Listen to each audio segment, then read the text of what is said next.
Look, Danny, I brought some food and extra clothes for you. My God, Danny, this place looks miserable. Nakiiwan na lang dyan yan. Kukunin ko na lang mamaya.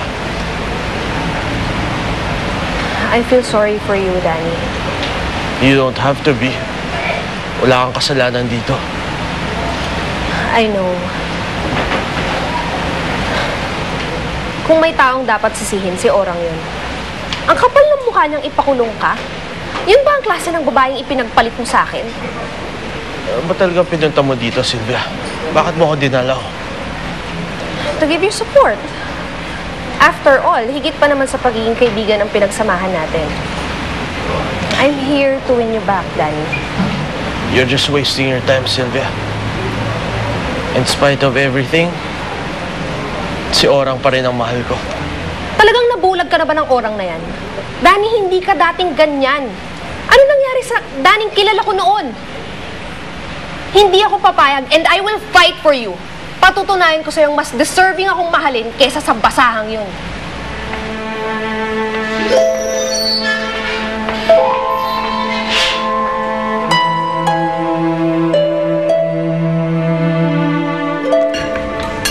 Salamat po. Mama, murder po ba ang sinampang kaso kay Danny kaya hindi po siya mailabas sa kulungan? May lawyer na akong mahawak sa kaso. Paano po kung tuluyan na siyang masentensyahan? Buo na po yung desisyon niya na aamin siya sa kasalanan niya. Mama, kausapin niyo po siya. Kumbinsihin po ninyo, makikinig po sa inyo yun. O ano ngayon, Elaine? Umaamin ka na bang palagi akong tama at laging mali ang mga desisyon mo? Kung hindi mo kinonsente ang Orang na yan para sa anak mo, mangyayari ba ang mga bagay na ito? Ba't di mo puntahan si Orang at pakiusapan mo? Nagawa ko na po yun, Mama. Pero buo na po yung desisyon niya. Naaawa po ko sa anak ko, pero naiintindihan ko rin po si Orang. Pinaglalaban lang niya kung ano yung tama. Ganyan ba talaga kayong mga galing sa hirap? Laging baluktot ang katwiran at pag-iisip. Palibasa laging kumakalaman sikmura ninyo. Gamitin mo ang utak mo, Elaine. Kanino ka ba talaga kampi? Sa anak mong nakakulong? O kay Orang na yun nagpakulong sa anak mo? You better make a choice, you know? Kasi ang taong laging gumigit na, kadalasan, sila pa yung nawawalan.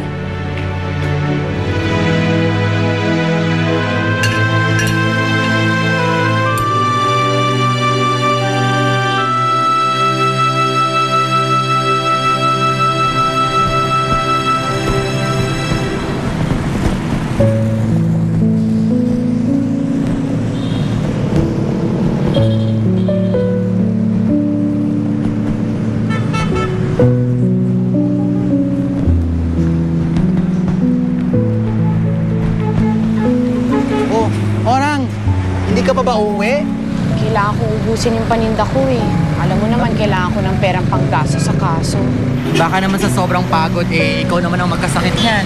Sakit lang ng katawan to. Yung mas masakit, yung naramdaman ko kanina nung dinalo ko si Danny. Orang, huwag sanang sasamang loob mo sa sasabihin ko sa'yo ha. Pero hindi kaya ikaw lang nagpapahirap sa sarili mo? Masyado na kasing lumalaki yung problema mo sa sama ng loob, sa pera, at may mga kapatid ka pang iniintindi. Kanina pa nga ako nag-iisip, Bebot. Pag umamin na si Danny sa korte, iuurong ko na yung paghahabla ko sa kanya. Parang hindi ko rin naman siya matitiis eh. Alam mo ba kanina nung sinabi niya sa akin na mahal niya ako, parang gusto ko maniwala, Bebot. Miss na miss ko na siya. Pagkatapos ng arraignment na sinasabi nila, matatawarin ko na siya, Bebot.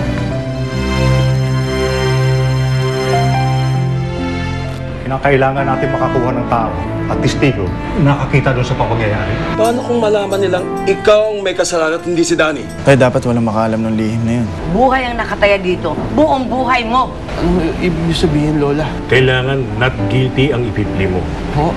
Abot kamay ko na yung hustisya para kay Inay. Di ba dapat magsaya ako? Pero parang ang bigat-bigat ng pakiramdam ko. I am asking you, Mr. Vergara, what is your plea? Not guilty, Your Honor. Sinungaling ka. Umamin ka na sa court. Ikaw ang pumatay sa nanay ko! Sabihin mo sa kanila ang totoo! Order in Nangako ka sa court! akin, di ba nangako I ka sa said akin? order in court! Mayroong pangarap na nais mong kampihin. Buksan ang palad. Kayo'y naging bahagi ng maaalab na eksena sa Basahang Ginto. Hatid ng New Best Ever Sun.